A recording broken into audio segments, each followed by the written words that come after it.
আমাদের এবারের গন্তব্য ঢাকা থেকে ব্যাংকক। তো অনেকদিন পর দেশের বাইরে যাওয়া হচ্ছে। মিরপুর থেকে আমরা উবার নিলাম, উবারে করে যাচ্ছি শাহজালাল আন্তর্জাতিক বিমানবন্দরে। এই যে দেখছেন কালশি ফ্লাইওভার পার হয়ে আমাদের বাম পাশে নতুন যে টার্মিনালটি হচ্ছে বিমানবন্দরের, সেটি এখনও নির্মাণ কাজ চলছে, মানে প্রায় শেষের পথে, এখনও চালু হয় নাই। তো কথা বলতে বলতে বা দেখতে দেখতে আমরা শাহজালাল আন্তর্জাতিক বিমানবন্দরে চলে আসছি। দেখা যাচ্ছে বিমানবন্দরের সামনের দিকের অংশ। আমরা বাইরে, যেহেতু বাইরে টার্মিনাল 1 বা টার্মিনাল 2 এসব কিছু বিষয় থাকে, এখানে যদিও লেখা আছে তবুও যে কোনো একটা দিয়ে ঢুকলেই হলো, সেরকম কোনো বাধ্যবাধকতা নেই। আমরা টার্মিনাল 1-এই নামলাম, নেমে ভেতরে প্রবেশ করলাম।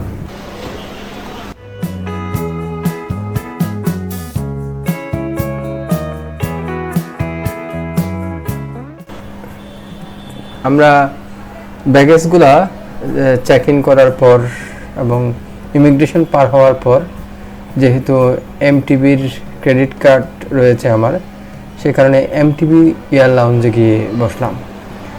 এখন আমাদের হাতে আরও বেশ কিছুটা সময় রয়েছে, তো এখানে বসে কিছুক্ষণ স্ন্যাক্স খেলাম।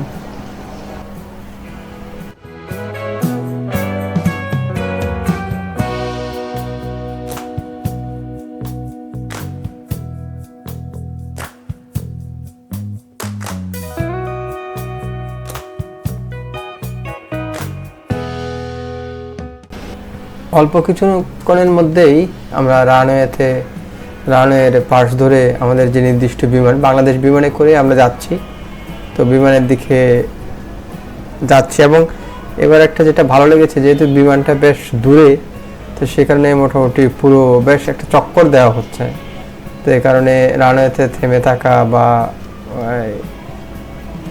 বিমানগুলো দেখা হচ্ছে, একই সঙ্গে সৌন্দর্যটাও একটু দেখা হলো। যে ধরনের দৃশ্য তো খুব দেশের বাইরে না গেলে সচরাচর দেখা হয় না।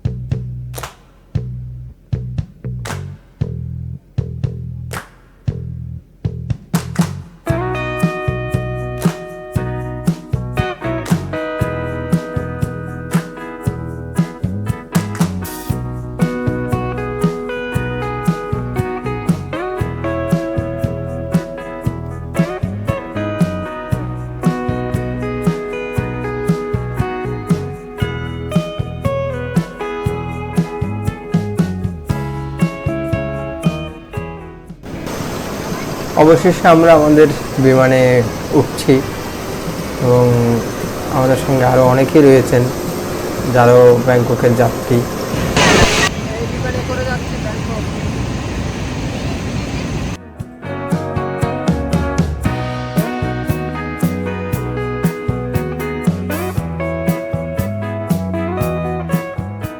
With the armrests down, the tables and footrests are stowed. Passengers seated in exit rows are kindly requested to insert displayed into the vehicle and to unfasten lift this upper product.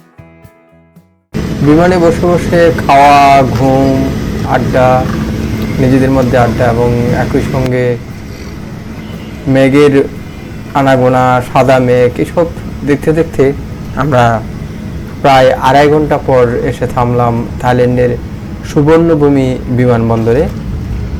আপনারা দেখছেন বিমান land করার দৃশ্য।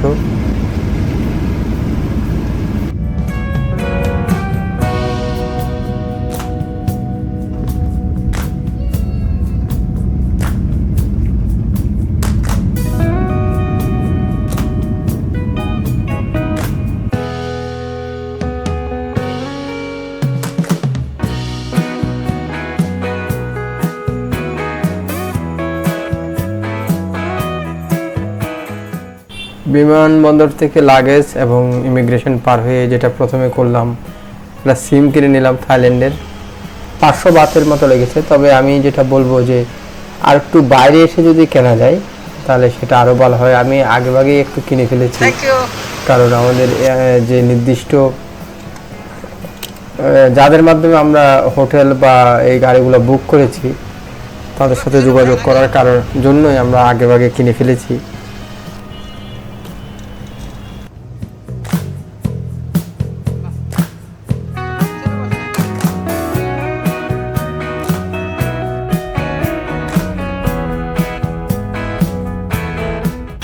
এখন আমরা রওনা দিয়েছি পাথায়ার উদ্দেশ্যে। প্রথম দিনে আমরা ব্যাংকক থেকে যাব পাথায়া, সেখানে 2 দিন থেকে তারপর আমরা আবার ব্যাংককে ফিরব। তো আমাদের সঙ্গেই থাকুন। প্রায় 2 ঘন্টা পর আমরা এসে পৌঁছালাম পাতায়ায়। তো মূলত সবাই যে বিষয়গুলো জানতে চান সেটা হচ্ছে আমরা ভিসা করেছি জনপ্রতি 5,000 টাকা করে এবং বিমানের টিকিট লেগেছে প্রায় 30,000 টাকা করে। আমরা এখানে পাতায়া এবং ব্যাংককে যে 5 দিন থাকবো, আমরা সিওয়ানোই ফিট অ্যান্ড ফ্লাই একটা এজেন্সির মাধ্যমে টিকিট বুক থেকে শুরু করে হোটেল এবং অন্যান্য যাওয়া আসার যে গাড়ি সেগুলো বুক করেছি। আমি ডেসক্রিপশনে ওদের লিঙ্ক দিয়ে দিচ্ছি। আমরা এখন পাতায়া শহরে। কই তোমার কেমন লাগছে? ভালোই, শুধু ভালো বললে হবে, আর কোনো কথা নাই? তুমি ক্লান্ত? বিমান, তারপর এখন ট্যাক্সি, 2 ঘন্টার পথ ব্যাংকক বিমানবন্দর থেকে পাতায়া। পাতায়ার আকর্ষণ সবসময় অনন্য এবং যারা পাতে এসেছেন তারা জানেন, বা যারা আসতে চান তাদেরকেও বলবো যে মানে দিন এবং রাতের 2 রকম সৌন্দর্যই পাতায় রয়েছে। আপনি যখন যেটা যেভাবে ভালো লাগে উপভোগ করতে পারবেন। আর আমরা উঠেছি ওয়েলকাম প্লাজা হোটেলে। তো আশা করি রাতের পাতায়ও দেখতেও আপনারা আমার সঙ্গে থাকবেন।